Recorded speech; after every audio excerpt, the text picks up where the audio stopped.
WWE 2K17 is the first WWE game I've played in this gaming generation. As a former wrestling fan, there were two things that mattered most to me in wrestling games: creative modes and story modes. Unfortunately here, both of these things are massively shallow. The greatest improvement here is the face sculpting. The greatest tool I've seen in a create your own character mode in a game period. It allows so much freedom and feels much more like you're molding clay rather than just your typical sliders. The rest, however, the tire options, the movesets, the create entrance modes, all these things have so little options. The movesets are so uninspired that every wrestler you create will feel pretty identical. The same with the entrances, as they went back to the PS2 era with you not being able to add custom music, leaving creation, one of the most important things in a wrestling game, ultimately feeling generic. Though I do appreciate being able to mix and match music available and time them to my character's entrance. The story mode offered here is my career mode, and it's the laziest feeling single player experience of any wrestling game in memory. Your character starts out in NXT with thankfully Albert being voice acted, and eventually meeting up with Paul Heyman as you climb the ladder to a championship,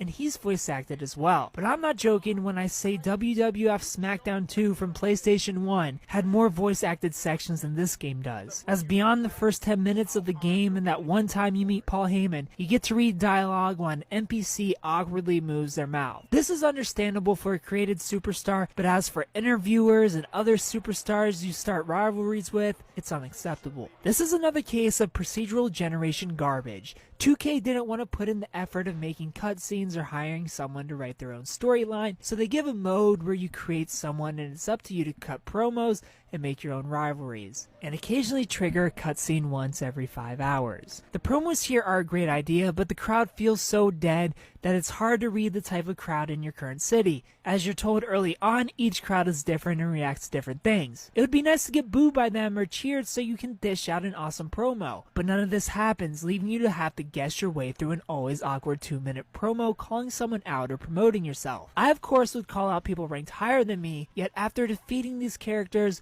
over and over, my rank for a title would seemingly only rise randomly and wouldn't go off of the fact that I kept getting over on the champion and the #1 contender, leaving the promos to ultimately feel like a waste of time, like they didn't matter at all, and honestly probably don't. There's nothing here. Write this down, 2K. WWE is so great because of its storytelling.